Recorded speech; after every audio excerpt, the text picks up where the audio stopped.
generasi emas Indonesia. Profil pelajar Pancasila tanamkan di dalam dada. Profil pelajar Pancasila cerdas berkarakter itu kita.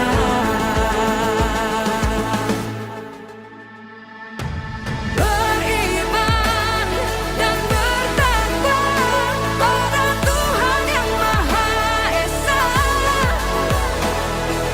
Berakhlak mulia kebinekaan global kita.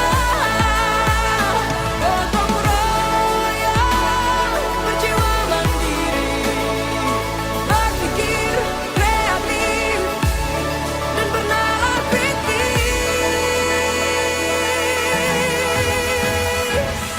Perbedaan bukan suatu halangan untuk kita saling bergandeng tangan.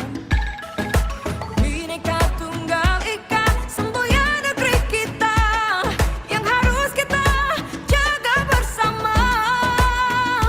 Profil pelajar Pancasila tanamkan di dalam dada.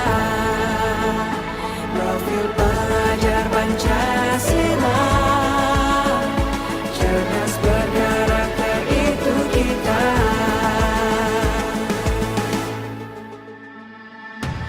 Beriman dan bertakwa pada Tuhan yang Maha Esa. Berakhlak mulia kebinekaan global kita. Gotong royong berjiwa mandiri, berpikir kreatif dan bernalar kritis.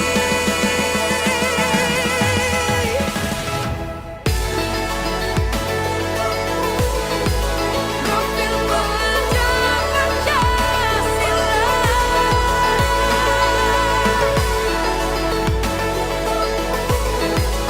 Profil pelajar Pancasila.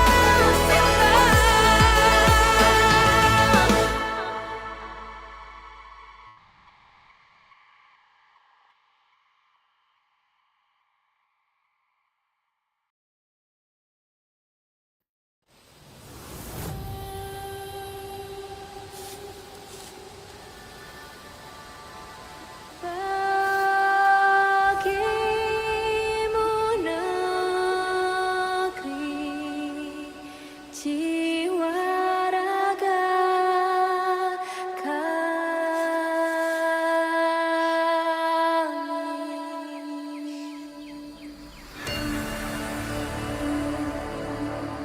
Indonesia is the most beautiful land in the universe. The land where we were born. The nation where we grew up. So many colors that live together in peace. With a million timeless treasures. With an abundance of natural wealth. Indonesia is not just wonderful. Indonesia is a wonderland. Kota baru gunungnya Bamega, Bamega unggah manapur di Salakara, unggah manapur di Salakara. Batamu lawanlah Adinda, Adinda iman di dada rasa Malayang, iman di dada rasa Malayang. Sayang, sayang si patoka amat tego gorokan. Sayang, sayang, sayang si patoka amat tego gorokan. Sayang, sajojo Yumanam komi sa papari sa muna keke, sa muna keke. Soleram, soleram, soleram, anak yang manis, anak manis jangan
dengan ini menyatakan kemerdekaan Indonesia. Hal-hal yang mengenai pemindahan kekuasaan dan lain-lain diselenggarakan dengan cara bersama dan dalam tempo yang sesingkat-singkatnya. Jakarta, 17 Agustus 1945, atas nama bangsa Indonesia, Soekarno Hatta.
Masih rontok, gimana dong? Pakai Pantene baru, formula dengan mikroprovitamin yang meresap, rambut lebih kuat dari dalam, hingga 10 kali lebih kuat lawan rontok. Pantene baru. Bersin tenggorokan gatal, pilek, dan batuk tidak bertahan juga. Kamu butuh Fix Formula 44. Sirupnya yang menghangatkan tenggorokan, melegakan tenggorokan gatal, bersin, pilek, batuk tidak berdahak. Fix Formula 44. 4 gejala, lega.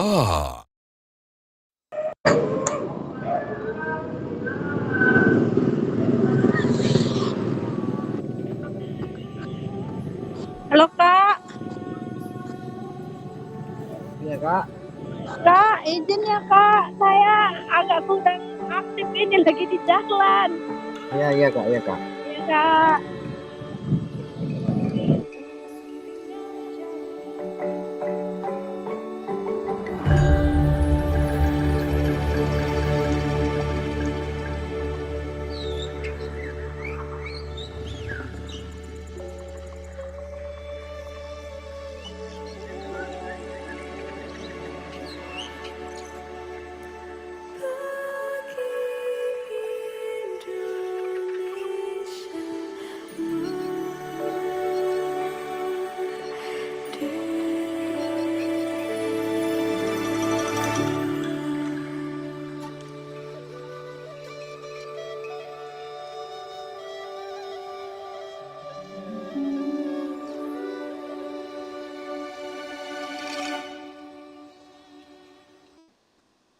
Tahta indah terukir prasasti, tata krama terlukis abadi. Di tanah ini kita terlahir, langit memanggilnya tanah Nusantara.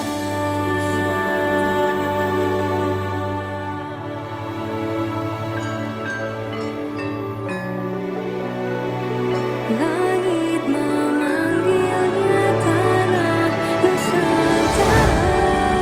Once upon a time, there was a princess who lived in a beautiful land, which everything in it lived peacefully. She spent all her time in the depth of a forest with her 8 little friends. There was a hidden secret place, so magical and dangerous at the same time. This is the story where the culture had start. And now, let me take you on a journey. So welcome to Wonderland, Indonesia, the sacred Nusantara.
Sumping dari Jawa, datang kaci bawa kepiting 2 ekor, jajah budel melangapi cai dong gigi rongga, sapi ketawa dolong dipancung raja tunggal. Sinanggar tulah tulah tulah, sinanggar tulah tulah tulah, sinanggar tulah tulah tulah, sinanggar tulah tulah tulah, sinanggar tulah.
Indonesia. Profil pelajar Pancasila tanamkan di dalam dada. Profil pelajar Pancasila cerdas berkarakter itu kita.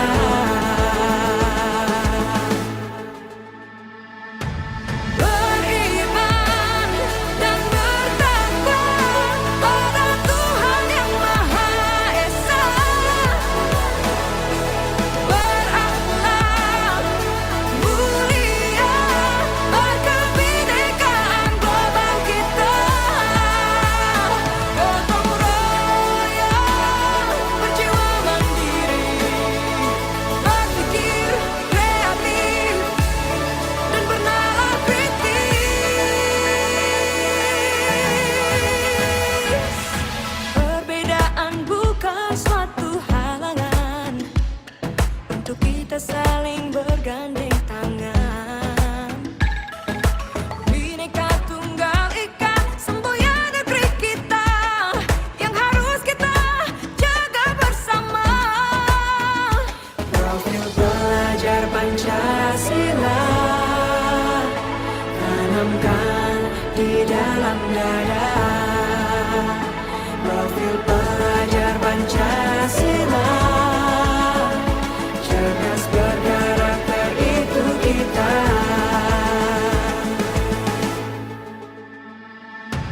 Beriman.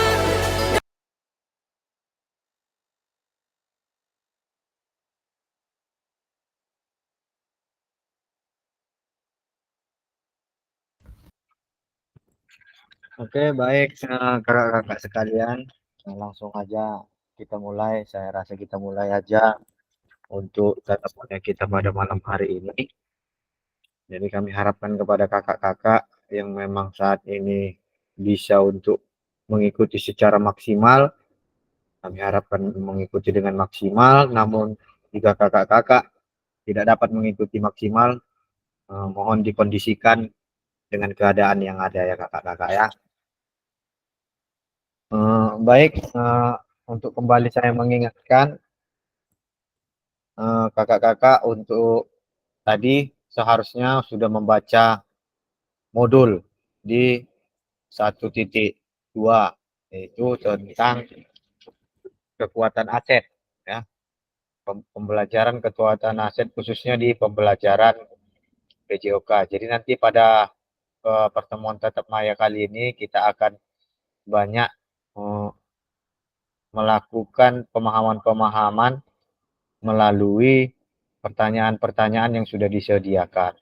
Nah, harusnya kegiatan pada malam hari ini kita berada dalam kelompok, harusnya dibagi kelompok. Namun saya berpikir kalau ini dibagi kelompok dengan keadaan peserta yang memang sangat minim seperti ini akan sulit. Makanya nanti kakak-kakak tetap mengerjakan dari apa yang sudah ditagihkan, namun hanya mengerjakan secara mandiri, tidak kelompok. Baik kakak-kakak ya. Nah, sebentar saya share screen dulu.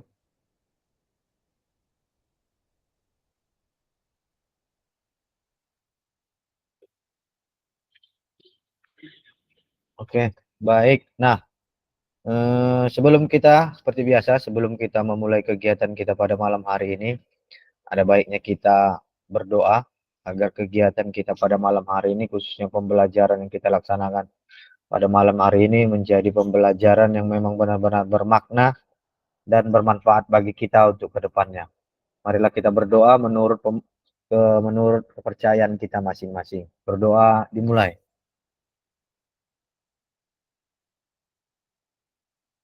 Berdoa selesai. Oke, baik. Baik, kita pada malam hari ini kakak-kakak masuk pada modul 1.2 yaitu pemanfaatan sumber daya berbasis kesuatan dalam pembelajaran PJOK. Nah, namun sebelumnya kakak-kakak saya ingatkan kembali, terima kasih kepada kakak-kakak tadi yang sudah mengupload tugasnya ya. Mungkin di sini yang masih agak sedikit jauh yang dari harapkan adalah Kak Sri, namun tidak apa-apa Kak Sri ya. Intinya mau tetap berusaha, itu yang perlu dihargai. Terima kasih Kak Sri. Yang lain sudah cukup bagus, hanya saja terkendala di waktu ya kita kakak-kakak. Nah, harusnya memang 2 hari yang lalu due date-nya itu, artinya due date-nya itu batas waktu pengumpulan tugasnya. Namun karena memang masih belum, pemahaman kita dalam menggunakan LMS masih sangat kurang, saya rasa masih bisalah dimaklumi. Tapi kedepannya sama-sama kita harus bisa menghargai waktu kita, terkhusus dalam tugas-tugas yang akan dilaksanakan. Begitu juga nanti pada saat modul 1.2 ini. Nah, diharapkan kakak-kakak setelah dari sini besok atau lusa, walaupun dia libur, tetap disempatkan waktunya kakak-kakak untuk melaksanakan tugas dari modul 1.2 ini. Karena di modul 1.2 ini nanti ada 2 tugasnya yang harus diunggah ya kakak-kakak. Yang pertama adalah pemetaan aset yang ada di sekolah kakak-kakak sekalian, dan juga refleksi seperti biasa. Jadi setiap modul selalu ada tagihannya refleksi. Oke, baik. Kita mulai saja. Kita masuk ke modul 1.2, pemanfaatan sumber daya berbasis kekuatan dan pembelajaran PJOK. Baik, Assalamualaikum warahmatullahi wabarakatuh. Shalom, damai sejahtera, Om Swastiastu, Namo Buddhaya, salam kebajikan, rahayu untuk kita semua di ruang virtual ini. Oke, baik, seperti biasa, kesepakatan bersama. Yang pertama adalah menyalakan kamera, semua bisa mungkin kakak-kakak diupayakan untuk menyalakan kamera. Yang kedua adalah mematikan mikrofon jika tidak dalam keadaan berbicara. Jika ingin berbicara, dapat digunakan fitur klik raise hand sebelum bertanya gitu atau kakak-kakak ya. Yang ketiga adalah diharapkan hadir seutuhnya, menghargai waktu bersama, memaksimalkan fitur chat, dan gangguan teknis adalah hal yang biasa. Oke, baik kakak-kakak. Di sini kita di slide pertama ada kemana. Artinya kita tahu dulu kemana sih arahnya tujuan kita pembelajaran kita malam hari ini. Tujuan pembelajaran kita pada malam hari ini yang pasti tentang aset. Aset baik itu aset kekuatan maupun aset kekurangan. Ya. Aset-aset apa yang dimiliki di sekolah kita masing-masing, itulah yang menjadi fokus kita pada materi, pada kegiatan tatap maya pada hari ini. Nah, ini dia dari segi tujuannya. Tujuan luas adalah memfasilitasi pembelajaran PJOK yang berpusat pada peserta didik secara efektif, bermakna, menyenangkan, dan reflektif. Jadi artinya tujuan luasnya ini adalah tujuan dari seluruh rangkaian kegiatan diseminasi PKG PJOK 2024 pada kegiatan ini. Dan capaian akhir pelatihannya diharapkan guru memiliki perspektif pendekatan berbasis aset atau kekuatan atau aset based thinking untuk meningkatkan kualitas pembelajaran PJOK yang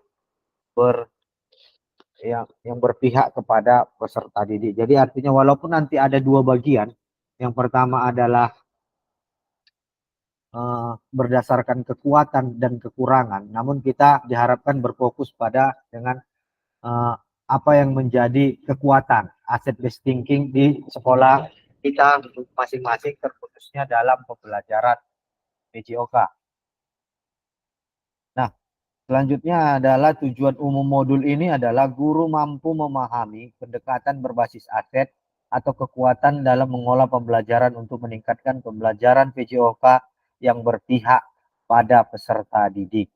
Selanjutnya adalah capaian pembelajaran khususnya dalam modul ini adalah guru yang pertama, guru dapat mengidentifikasi dan mendapatkan sumber daya dari berbagai sumber yang sah untuk melaksanakan pembelajaran PJOK. Yang kedua adalah guru dapat menggunakan sumber daya secara efektif untuk meningkatkan kualitas pembelajaran PJOK. Nah, selanjutnya tujuan dari sesi kita kali ini adalah kakak-kakak memiliki perspektif pendekatan berbasis aset atau kekuatan ataupun aset based thinking untuk meningkatkan kualitas pembelajaran PJOK yang berpihak kepada peserta didik. Artinya apa sih sebenarnya aset-aset yang telah dimiliki sekolah untuk dapat meningkatkan kualitas pembelajaran PJOK. Artinya apa yang sudah kita miliki, apa yang sudah kita punya di dalam sekolah aset-asetnya, sebaiknya itulah yang kita gunakan dalam pembelajaran PJOK. Jangan kita berpikir hal-hal yang tidak ada, hal-hal yang tidak punya. Kalau kita cenderung berfokus kepada hal-hal yang tidak ada, nah itu bakal akan merugikan kita atau menghambat kita dalam melaksanakan pembelajaran, khususnya pembelajaran PJOK. Oke, ini dia agenda kita. Yang pertama adalah pembukaan, baru kita berpikir berbasis aset. Materi ini akan nanti disampaikan. Selanjutnya diskusi. Nah ini dia kakak-kakak, harusnya kita memang berada dalam, nanti dibagi dalam suatu kelompok, berdiskusi dengan beberapa teman-teman yang ada di dalam kelompoknya. Namun saya berpendapat, berpikir agak sulit untuk diskusi dengan jumlah orang peserta yang memang minim. Karena seharusnya kita 15 dibagi 3 kelompok ada 55. Nah ini kita ada cuma 4 orang. Nah gimana membaginya? Nggak mungkin dibagi 3 kelompok, ada yang 1, ada yang 2, kan nggak adil artinya. Jadi nanti saya ambil kesimpulan, kita mengerjakannya secara mandiri ya kakak-kakak. Nah ini detail kegiatannya. Selama 5 menit pembukaan, 10 menit kesan terhadap aset based thinking. Artinya kakak-kakak diharapkan tadi sudah membaca modul yang berada di modul 1.2, apa itu tentang aset based thinking. Lalu nanti kita akan dihadapkan dengan studi kasus. Jadi nanti ada 3 studi kasus. Disitulah kita akan menganalisis berbagai aset dan pemanfaatan aset yang dilakukan dalam studi kasus tersebut. Ini dia ada di studi kasus 3-10 menit, baru penjelasannya. Begitu juga studi kasus 5-10 menit dan penjelasannya, begitu seterusnya sampai penutupan. Nah, kita masuk ke apa? Tapi sebelum ke situ, di sini ada penguatan untuk kita melalui kata-kata Mahatma Gandhi. Kekuatan tidak datang dari kapasitas fisik. Itu datang dari kemauan yang tak tergoyahkan menurut Mahatma Gandhi. Nah, selanjutnya kakak-kakak, apa? Berdasarkan proses belajar Anda secara mandiri. Nah, itu tadi yang saya harapkan kakak-kakak sudah membaca modulnya, dan saya harapkan untuk mencapai ke tatap maya ini tidak hanya sekedar diklik ya, yang penting centang biar bisa masuk ke sini, tidak. Memang diharapkan kakak-kakak dapat membaca, memahami modul, karena nanti di sini kita ada ujiannya, walaupun tidak terlalu mempengaruhi dari hasil ujian. Dari hasil apa ujian itu, kakak-kakak ada nanti ujian tes awal dan tes akhir. Nah ini di sini yang pertama, apa pandangan Anda terhadap pendekatan aset based thinking? Jadi kakak-kakak diharapkan sudah membaca modul. Jadi kakak-kakak dari pertanyaan ini silahkan dijawab dan ditulis di kolom chat. Ya, kepada kakak-kakak kami persilahkan, apa pandangan Anda terhadap pendekatan aset based thinking? Kami persilakan kepada kakak-kakak untuk memberikan tanggapan atau jawaban di kolom chat.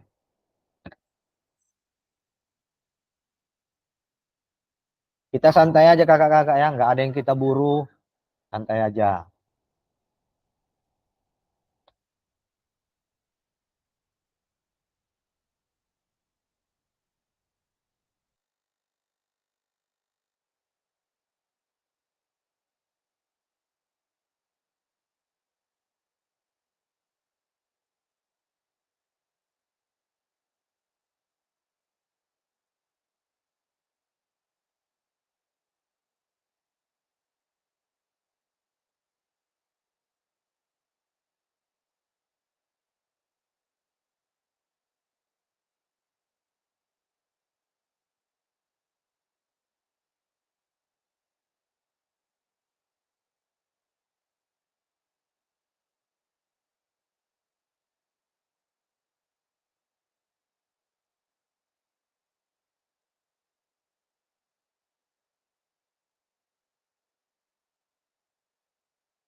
Oke, baik.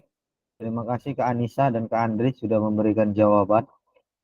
Kak Anissa, menurut saya merupakan suatu pendekatan yang melihat apa saja aset yang ada di lingkungan sekitar sekolah kita. Menurut Kak Andri, merupakan pendekatan positif dengan pemanfaatan segala aset yang ada di lingkungan sekolah, baik alat-alat olahraga di lingkungan dan lain-lain. Oke, baik. Terima kasih Kak Sri. Dilanjut aja Kak ya, diketik ya.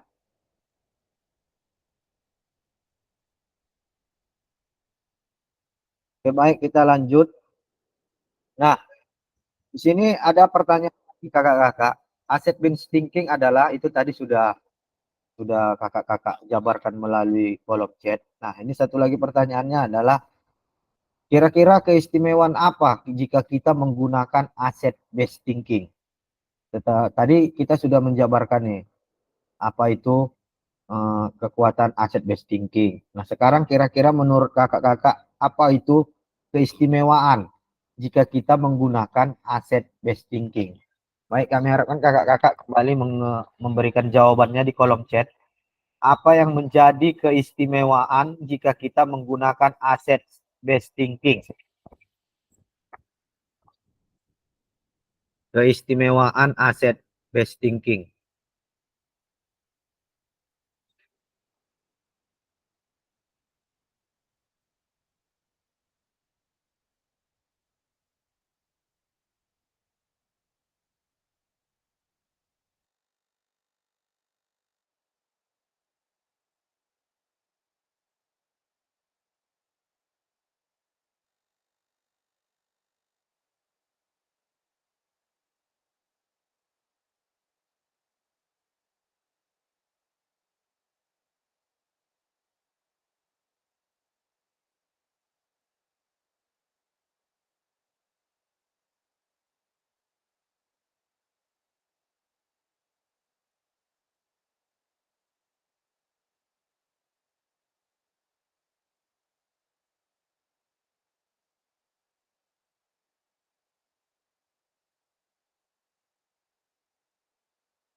Ya, baik. Terima kasih atas jawabannya kakak-kakak yang sudah memberikan di kolom chat. Ini tadi ada Kak Sri, menurut pandangan saya adalah pendekatan yang pada kekuatan yang dimiliki, bukan kekurangan. Baik, terima kasih Kak. Kak Anissa, keistimewaannya ialah kita menjadi tahu aset apa saja yang ada di lingkungan sekolah kita dan kita bisa menggalinya lebih dalam. Menurut Kak Sri, keistimewaannya membuat kita merasa lebih percaya diri dalam penyampaian pesan. Ada Kak Andri, keistimewaannya adalah kita berpikir kreatif menggunakan alat atau sesuatu yang ada di lingkungan sekolah dalam pembelajaran. Oke, baik. Terima kasih kakak-kakak atas jawabannya. Artinya bisa kita simpulkan keistimewaannya artinya apa yang sudah kita miliki itulah yang bisa kita gunakan.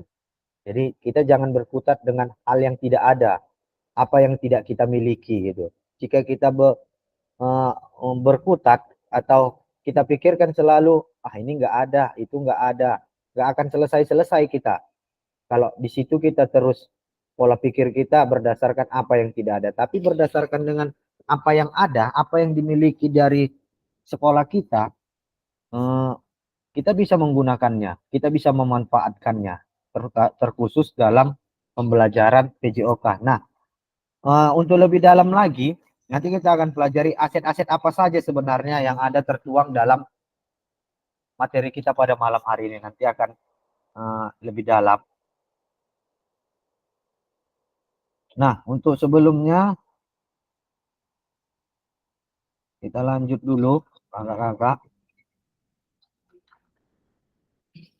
Jadi sekali lagi saya ulangi, untuk capaian pembelajaran kita adalah peserta didik berpartisipasi dalam aktivitas jasmani yang menyehatkan di luar ruangan atau lingkungan alam dan menggambarkan sumber daya yang dibutuhkan untuk meningkatkan partisipasi. Artinya jika kita menggunakan aset yang ada untuk meningkatkan partisipasi anak-anak itu. Contoh, kita memiliki suatu fasilitas lapangan. Jika itu kita gunakan, anak-anak akan memiliki semangat dalam mengikuti pembelajaran. Coba kalau di sekolah kita tidak ada fasilitas berbentuk seperti lapangan. Di mana kita mau menggunakan pembelajaran khususnya seperti di materi sepak bola, seperti contohnya seperti itu, akan sulit ya kakak-kakak.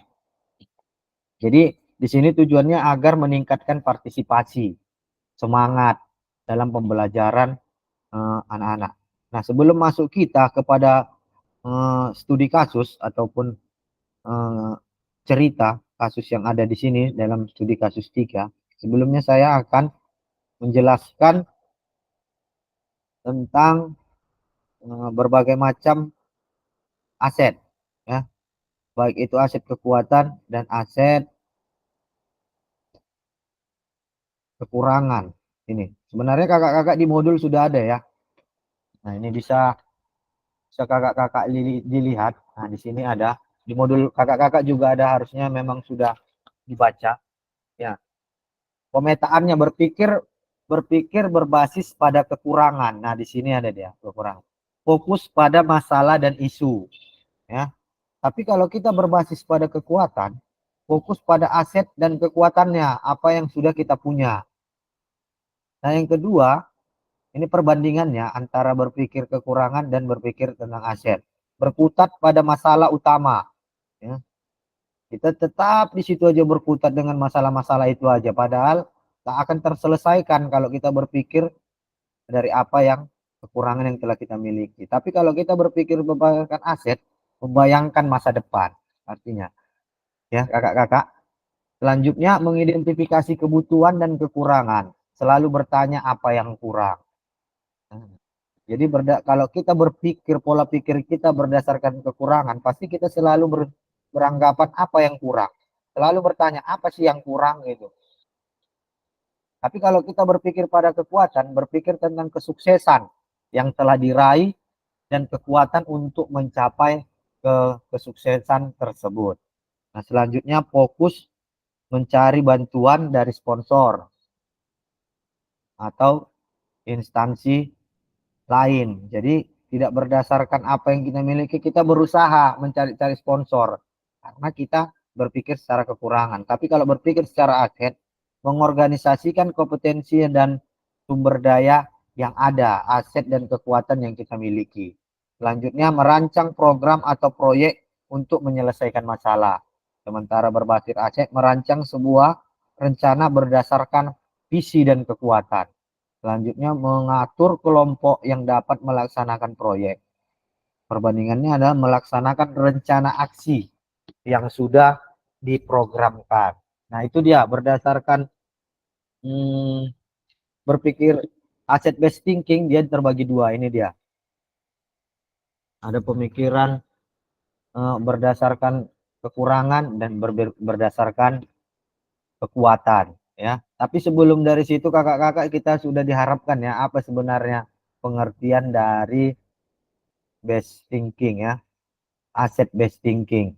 Karena di modul itu sudah ada kakak-kakak ya. Jadi diharapkan kakak-kakak juga sudah mengerti apa itu asset based thinking. Tapi untuk itu bisa saya ulangi sekali lagi. Asset based thinking adalah pendekatan yang merupakan secara praktis. Ini saya skill apa aja kakak ya, biar bisa sama-sama kita baca.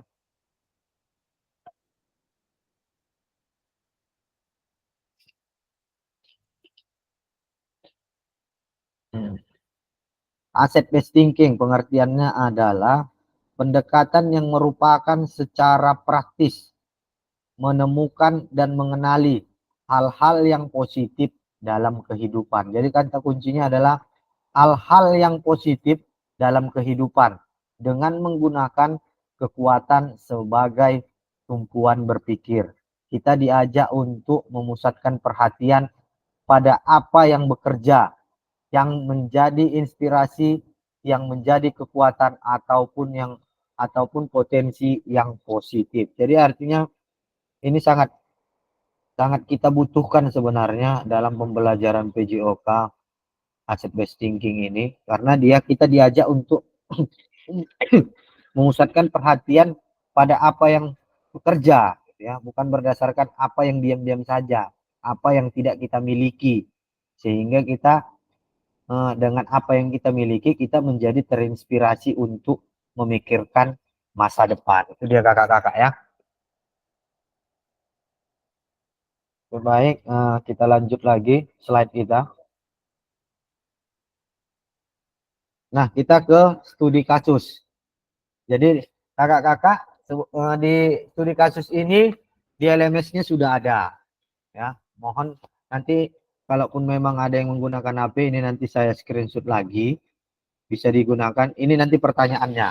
Ini yang kakak-kakak akan coba seharusnya diskusikan dari kasus itu. Namun karena peserta kita sedikit, jadi kerjanya secara mandiri. Sebentar saya bagikan ini di grup WA kita.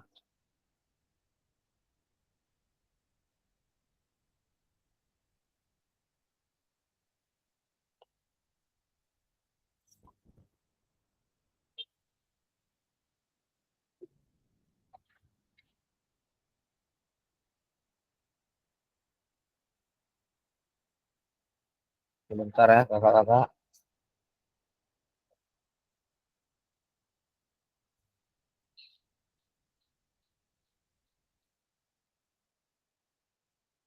Baik, sebentar saya bagikan.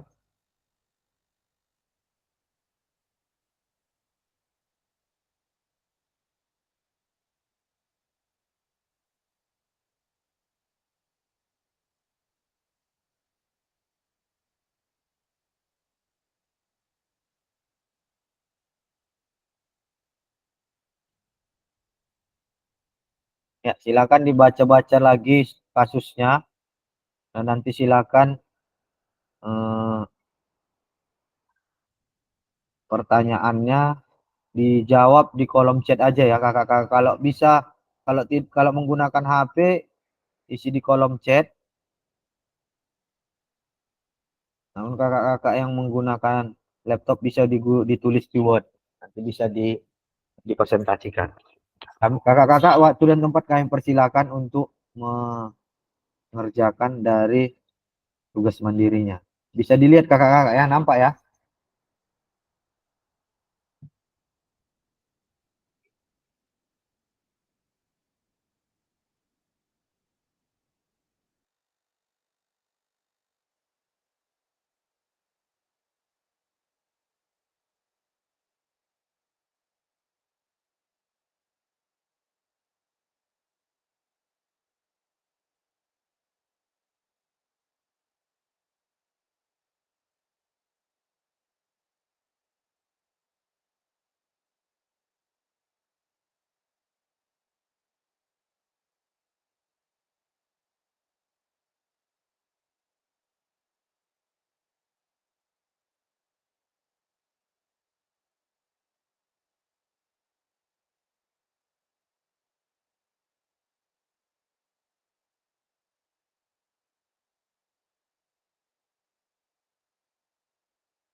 Kak Andre, udah siap Kak Andre?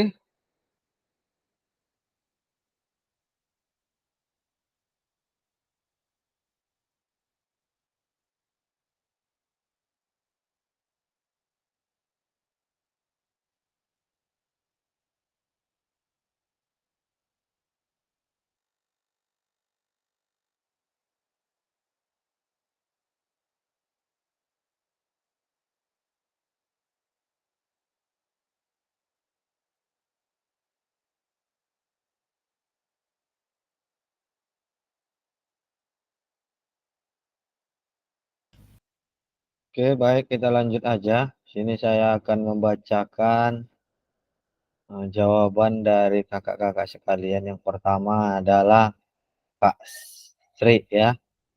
Dari pertanyaannya, identifikasi pendekatan berpikir apa yang digunakan guru dalam situasi tersebut.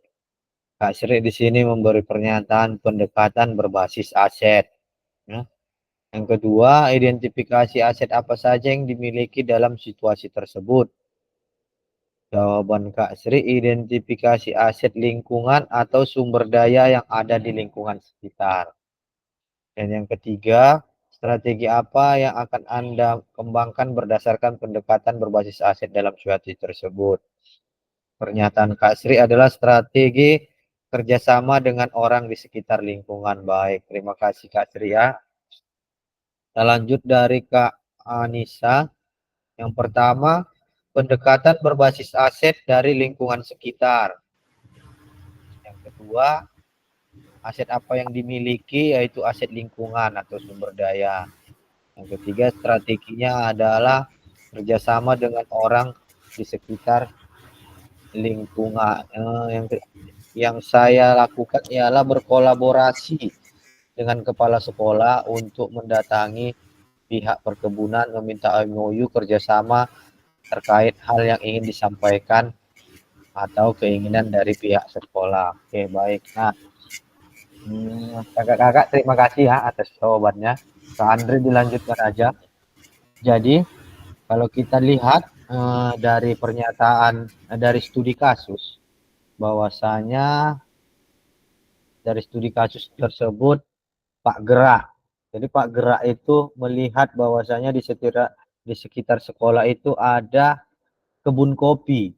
Nah, kebun kopi milik kebun yang memang sebenarnya bisa digunakan untuk fasilitas untuk melaksanakan pembelajaran PJOK. Namun kebun kopi itu tidak bisa lah digunakan secara sembarangan atau sesuka hati. Pastinya karena kebun kopi itu milik suatu kebun, jadi harus ada izin. Maka dari situ Pak Gerak berkoordinasi dengan kepala sekolah bermohon untuk mengizinkan kebun yang ada di sekitar sekolah itu dapat digunakan untuk pembelajaran, khususnya pembelajaran PJOK untuk anak-anak di sekolah Pak Gerak. Namun kita lihat di sini, kalau bisa kita lihat berdasarkan pemikiran aset yang dilakukan Pak Gerak ini adalah berdasarkan pemikiran aset berdasarkan kekurangan. Nah, makanya kesimpulannya di sini adalah Pak Gerak melakukan berdasarkan defisit based thinking, yaitu kekurangan, karena lapangan itu tadi bukanlah aset yang dimiliki oleh sekolah, namun Pak Gerak ingin sekali berkeinginan untuk kebun kopi itu digunakan untuk pembelajaran PJOK. Jadi kira-kira itu yang bisa saya simpulkan dari studi kasus ketiga ini. Terima kasih kepada kakak-kakak yang sudah menjawab. Kita lanjut aja ke selanjutnya. Nah, kita di sini masuk ke mengapa ya, berdasarkan mengapa guru PJOK perlu mempelajari dan menerapkan pendekatan aset based thinking.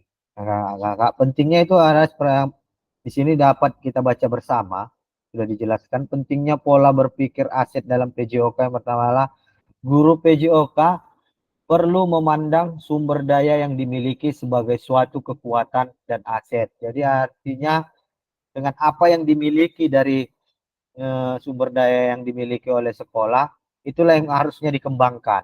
Itulah yang menjadi suatu kekuatan agar pembelajaran itu dapat terlaksana dengan baik.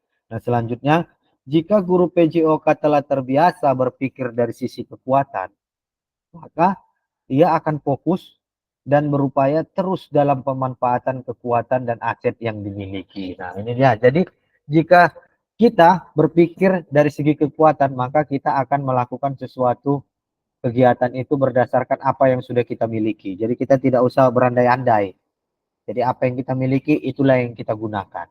Selanjutnya, dengan menyadari betapa banyak sumber daya yang dimiliki sekolah, rekan-rekan guru akan terbiasa untuk mengidentifikasi, mengevaluasi sumber daya dan pemanfaatan aset yang ada untuk pelajaran yang berpihak pada peserta didik. Jadi artinya intinya adalah kita para guru PJOK ini haruslah melakukan pembelajaran yang berpihak kepada peserta didik. Jadi itu artinya berdasarkan berpusat kepada peserta didik, kita menggunakan dengan aset yang ada sehingga kita berfokus kepada pembelajaran yang berpihak kepada peserta didik.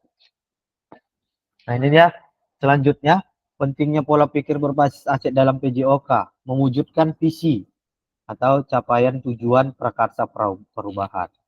Nah, masalah atau yang dapat diselesaikan. So, di sini ada dua sisi ya. Salah satu yang pertama adalah masalah dan yang di sebelah kanan adalah kekuatan. Dari segi masalah, upaya adalah mencari dan mengatasi masalah. Perspektifnya pasti ada sesuatu yang salah. Dari segi kekuatan, identifikasi, apresiasi, selidiki kekuatan atau potensi aset. Perspektifnya pasti ada kekuatan. Jadi di sini adalah dari visi untuk pentingnya pola pikir berbasis aset. Di sini sudah dijelaskan ya. Yang selanjutnya ada fokus. Fokusnya adalah cari kelemahan dalam sistem tersebut. Namun jika berdasarkan kekuatan, fokusnya adalah apresiasi kekuatan. Kita memberikan apresiasi, kekuatan, semangat, gotong royong, memberikan tantangan. Di sini dia ada dikatakan masalah itu adalah tantangan ya. Tantangan untuk batu lompatan kita menjadi lebih baik lagi. Dari segi emosinya pasti kita akan bahagia. Ya kakak-kakak, kiranya dapat dipahami. Nah, kita sebelum lanjut kita ke studi kasus yang selanjutnya, di sini ada kakak-kakak diharapkan untuk mengisi Jamboard ya. Jika kakak-kakak tidak bisa, nanti bisa dilihat di sini. Nanti pertanyaannya bisa dilihat di sini ya. Sebentar saya kopikan linknya. Saya bagikan ke grup. Jadi kakak-kakak yang punya laptop, silakan. Oh, jangan di sini. Ke kolom chat.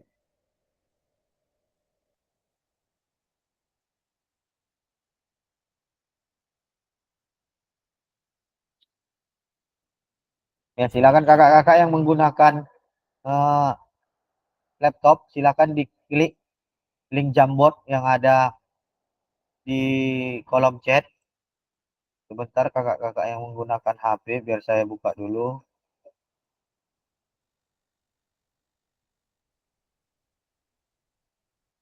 Biar bisa dilihat pertanyaannya kakak-kakak ya.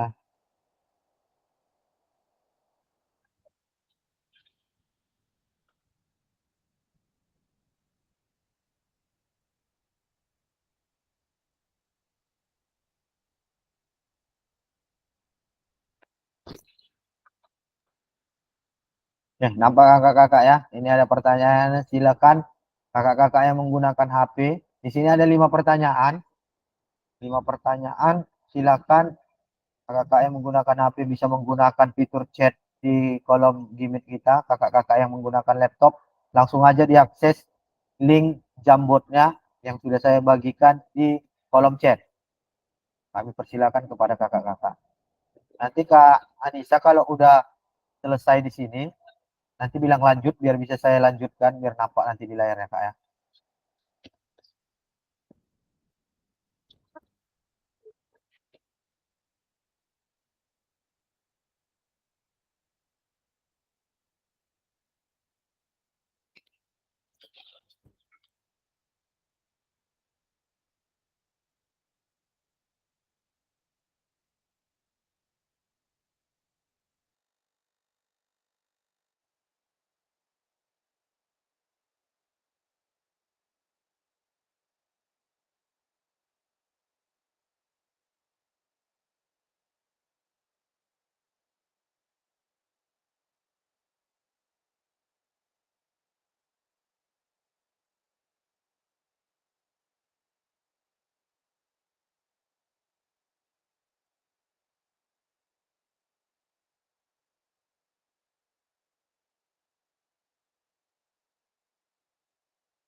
Kak Andre bisa diakses kan, Kak Andre?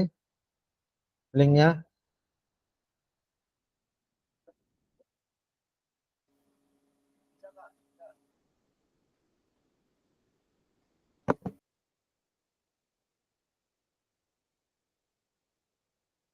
Bisa Kak Andre?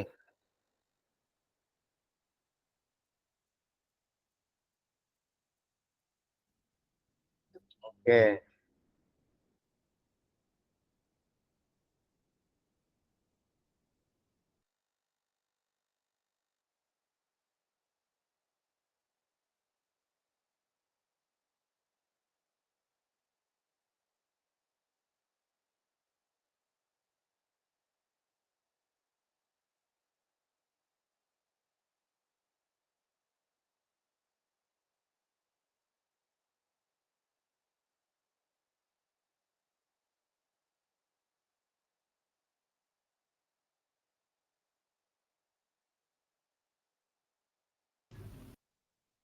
Kakak, Kak Sri menggunakannya apanya dari sini Kak ya.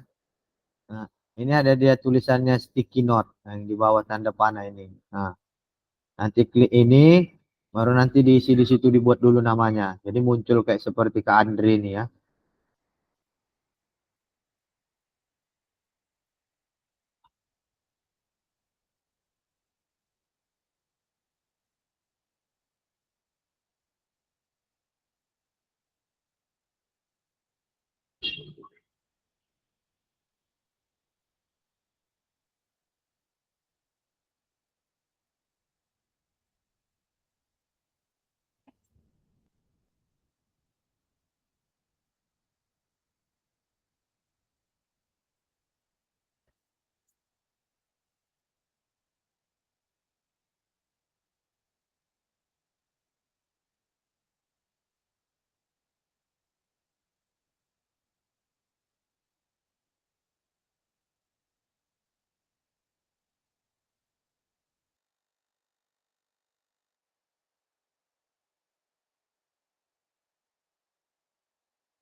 Klik yang di kolom chat ini Kak Sri.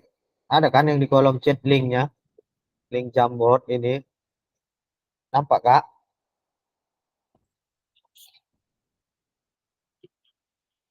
Diklik linknya kayak semalam itu Kak.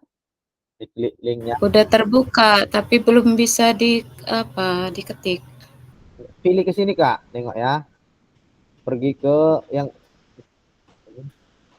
siapa yang hapus ini? Aduh, kok dihapus? Ini Kak, ini. Tengok kursor saya ini, kan ada sini. Yang seperti ini nampak Iya, ada di situ. Ah, diklik Kak. Ah, nanti muncul ada. di sini, ketik aja. Contoh Sri gitu kan, titik 2, Hmm, lalu jawabannya apa kakak ketikkan di situ, gitu Kak ya. iya Kak. Oke Kak.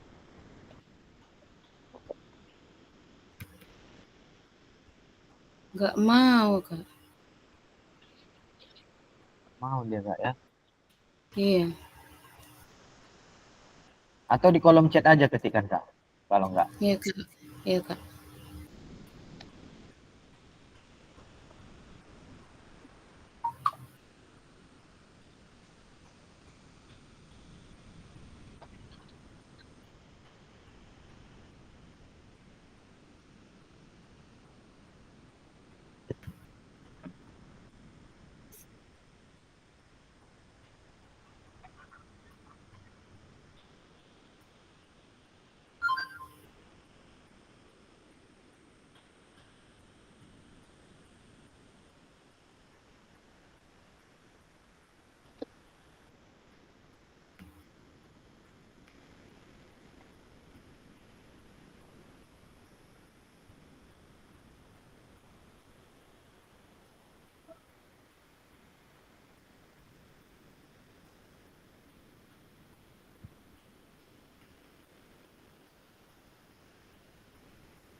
Oke, baik kakak-kakak. Saya rasa kita cukupkan di link Jambot. Kita masuk langsung ke bagian selanjutnya. Studi kasus kelima. Itu studi kasusnya sudah saya kasih di grup WA kita. Mohon dibaca. Lalu selanjutnya di bawahnya ada pertanyaannya. Kakak-kakak cukup jawab di kolom chat saja kakak-kakak ya.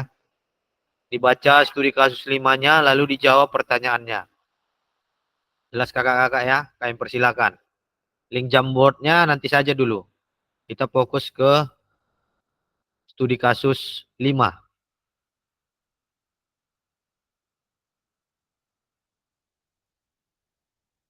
Kakak silakan dikasih jawab dibaca lalu dijawab di kolom chat ya kakak-kakak ya. Di kolom chat.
Ini baik, saya bacakan jawaban dari kakak-kakak, dari Kak Andri.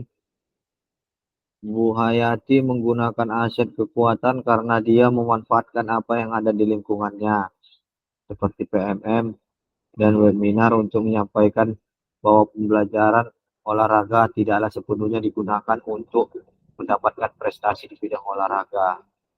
Kak Anissa, agar Bu Hayati dapat memanfaatkannya, ialah Bu Hayati selalu berbagi praktik baik terhadap rekan-rekan sejawatnya yang ada di sekitar Bu Hayati, memanfaatkan media sosial dan aplikasi dari Kemendikbud untuk berbagi pengalaman tersebut. Kak Sri, dengan cara berkolaborasi dengan rekan sejawat, dengan menggunakan aset kekuatan yang dimiliki melalui MGP, bagaimana siswa dapat berprestasi melalui bidang olahraga. Baik, terima kasih Kak ya. Tapi untuk itu kita lihat yang mendekati jawabannya. Yang pertama adalah ini komunitas MGMP PJOK di tingkat kabupaten. Nah, kebetulan di kasus ini dia kategori SMP, maka dibuat MGMP. Nah, kalau di SD ada KKG. Nah, selanjutnya pergeseran cara mengajar komando menjadi pendekatan pembelajaran lebih variatif dan inovatif. Yang dimana eh, menurut dari berbagai sumber, kebanyakan guru-guru PJOK itu menggunakan metode mengajar yaitu komando. Jadi di sini mulai kita harus menyampingkan itu sehingga pendekatan pembelajaran lebih variatif dan inovatif. Kita tidak lagi bisa menggunakan, bukan tidak bisa, pelan-pelan kita coba untuk menghindari menggunakan metode pengajaran komando. Ya walaupun sebenarnya untuk kategori SD ini tidak bisa dihilangkan ya, tidak digunakan karena apalagi khususnya untuk anak-anak kelas 1 SD. Memang lebih berpengaruh itu dengan menggunakan gaya mengajar komando. Dan selanjutnya peran peserta yang aktif dalam kegiatan MGMP serta memanfaatkan PMM untuk kegiatan webinar. Jadi inilah dia ringkasan dari studi kasus yang ada di studi kasus 5 ya, dari pengalaman Bu Hayati.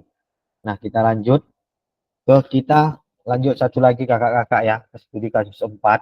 Sebentar saya bagikan di grup. Ini satu lagi kakak-kakak. Sabar ya. Terus studi kasusnya sudah saya bagi, harap dibaca. Dan pertanyaannya ini saya bagikan. Ya, bisa dilanjut kakak-kakak. Tetap menggunakan eh, chat ya, di kolom chat jawabannya kakak-kakak ya. Kami persilahkan.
Kak Andri, aman Kak Andri?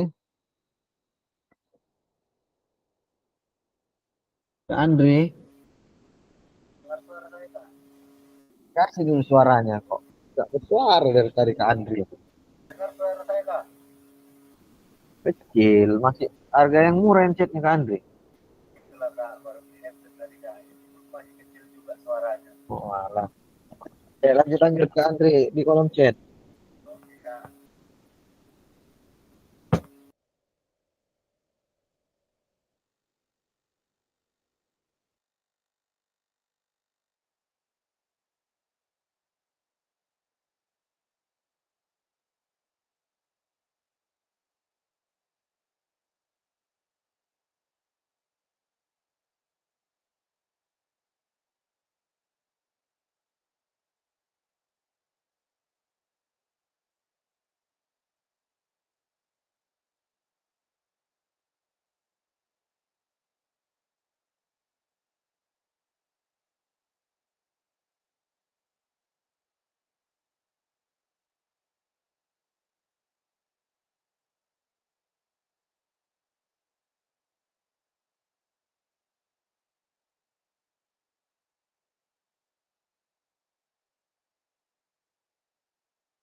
Oke, baik. Nah, di sini kakak sudah menjawab.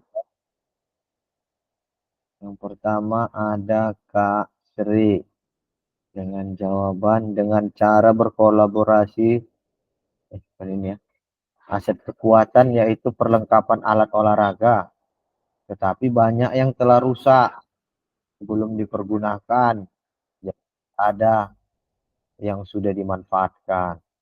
Anissa, aset yang tersedia yaitu aset perlengkapan olahraga, namun yang tidak yang digunakan alhasil alat-alat olahraga itu rusak karena tidak pernah dipakai. Kak Andri, aset yang dimiliki alat olahraga, orang tua murid yang bersedia sebagai donatur juga merupakan aset. Yang sudah dimanfaatkan adalah aset orang. Oh, koreksi jika salah Kak Pacin. Oke, baik. Nanti kita lihat dari slide ini Kak Andrea, jawabannya Kak Andri. Oke, jadi dari studi kasus 4 itu, rangkumannya adalah ini dia. Terletak di daerah perkotaan atau strategis, sarana dan prasarana olahraga sangat memadai, pendanaan dari orang tua dan donatur sangat mendukung. Ya Kak Andrea, inilah dari studi kasus keempat. Nah, sehingga di sini ada lagi dia upaya kepala sekolah untuk mengajak wakil kurikulum, wakil kesiswaan, wakil sarana prasarana, guru komite untuk mengatasi permasalahan yang ada. Selanjutnya, keberanian peserta didik menyampaikan pendapat, keberanian komite menyampaikan kritik. Itu adalah yang dilanjutkan oleh kebijakan kepala sekolah. Oke. Nah, selanjutnya perlu diingat ada 7 aset yang dapat diperdayakan, diantaranya aset manusia, aset sosial, agama atau budaya, fisik, lingkungan atau alam, finansial, dan politik. Ya, jadi dari pemikiran aset itu kakak-kakak, dia berfokus kepada 7. Ini ada 7 aset yang dapat diperdayakan. Itu ini sama-sama kita lihat. Tadi sudah saya bacakan dan di modul kakak-kakak juga sudah ada. Hingga dari 7 aset itu dipetakan, maka dari kasus tadi adalah keberanian peserta didik menyampaikan kritik dan saran. Nah, komite berusaha menyampaikan kritik. Kepala sekolah sebagai pemimpin pembelajaran dapat melakukan upaya-upaya menggunakan kewenangannya dengan membuat kebijakan-kebijakan yang dapat mengakomodir kepentingan warga sekolah dan peningkatan kualitas pembelajaran yang berpihak pada peserta didik. Sehingga kemampuan untuk mempengaruhi kebijakan kepala sekolah dapat mengatasi tantangan yang ada. Oke. Nah, selanjutnya di mana?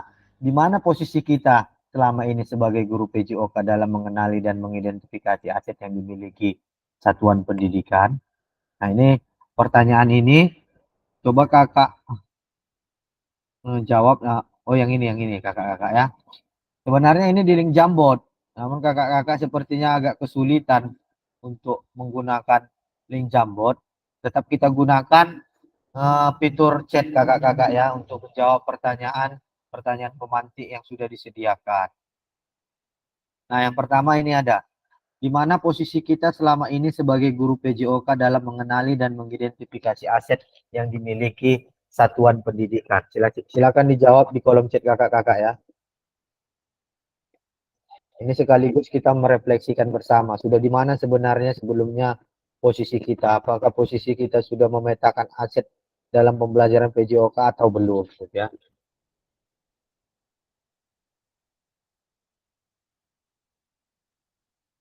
Silakan kakak-kakak dijawab di kolom chat ya.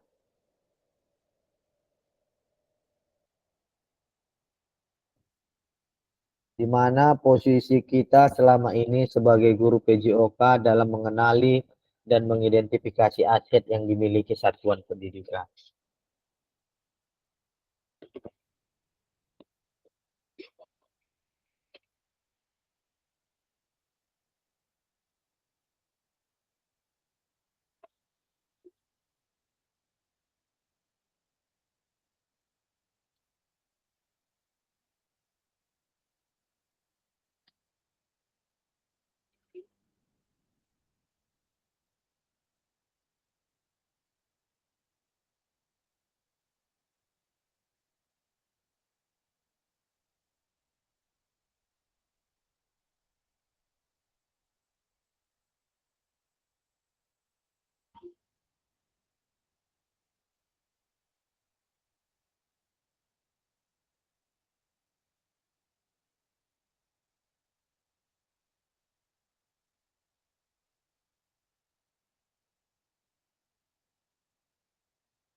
Oke, baik, di sini sudah menjawab Kak Sri, pemetaan aset dan pemanfaatan aset yang dimiliki satuan pendidik, juga pemeliharaan aset tersebut.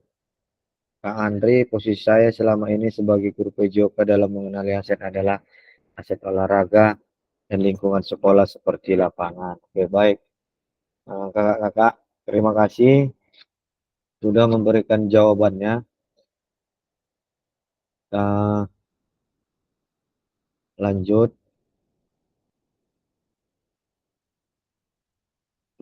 Nah, oke, baik kakak-kakak. Nah, saya harap dari pertanyaan-pertanyaan tadi yang sudah kakak-kakak jawab, itu bahan kita untuk melakukan refleksi sudah sejauh mana sebenarnya kita sebagai guru PJOK dalam pemetaan aset yang kita lakukan terkhusus di satuan pendidik, di satuan kita atau di sekolah kita ya kakak-kakak. Jadi diharapkan dengan pemetaan aset itu sebenarnya itu adalah menjadi kekuatan kita. Apa yang kita miliki itulah yang harusnya dapat kita perdayakan. Jadi contohnya kalau memang lapangan sekolah kita sempit, ya mau apa boleh buat, itulah yang bisa harusnya kita gunakan untuk memberikan pembelajaran yang berpusat kepada anak-anak. Jangan kita berkutat kepada kecil kali lapangan ini, nggak enak pembelajarannya, enggak. Itu yang ada itulah yang bisa kita gunakan kakak-kakak ya. Oke, baik kakak-kakak sekalian, materi kita sampai hari ini mungkin cukup sampai di sini. Jadi diharapkan kakak-kakak tetap juga berselancar di LMS karena nanti ada tagihannya. Mungkin bisa saya tunjukkan sebentar apa yang menjadi tagihannya. Nanti ada 2 itu kakak-kakak tagihannya.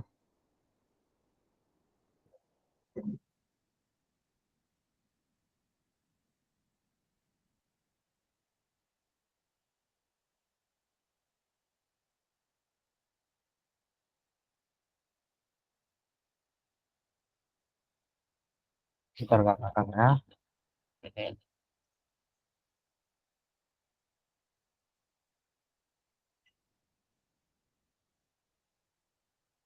Nanti yang pertama tugasnya adalah ada rubrik dalam bentuk Word. Kakak-kakak dapat di situ memetakan aset-aset apa saja yang dimiliki di sekolah kakak masing-masing.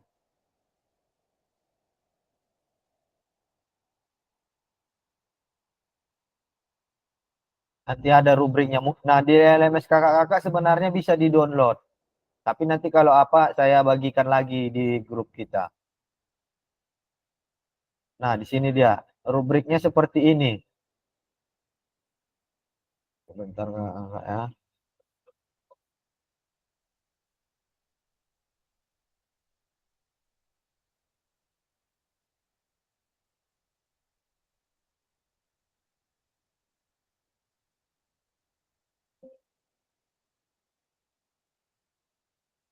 Enggak, nah ini dia.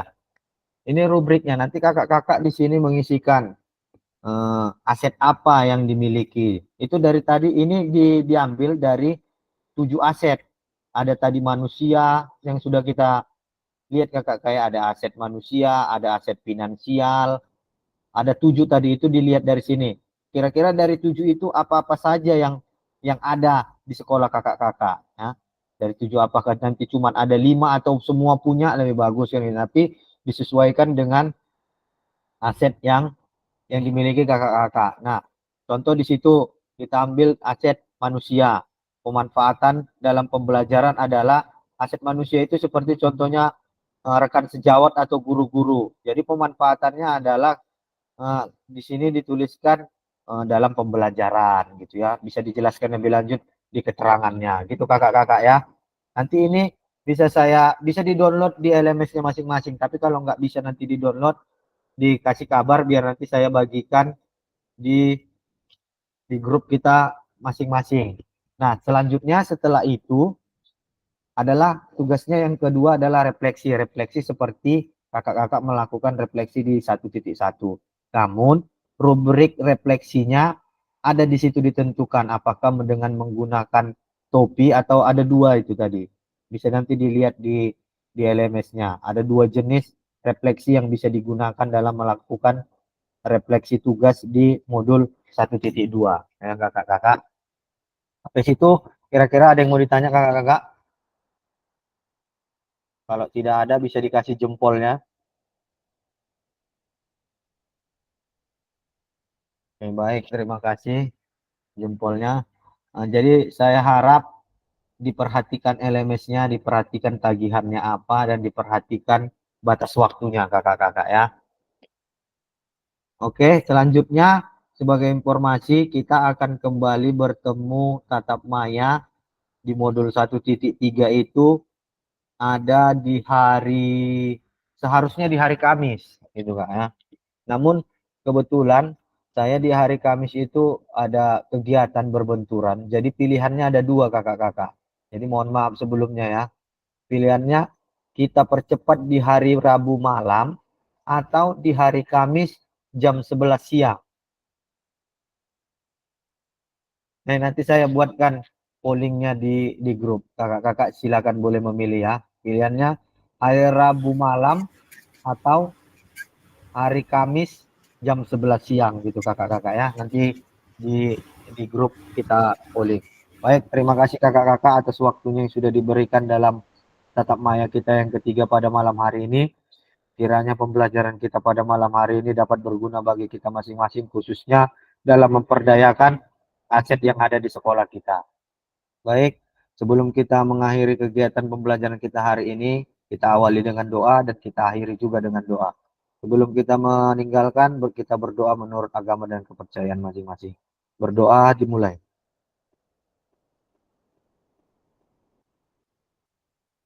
Berdoa selesai. Baik, terima kasih kakak-kakak. Mungkin yang ada masih kegiatannya dapat dipersilakan untuk meninggalkan ruangan ini. Terima kasih kakak-kakak.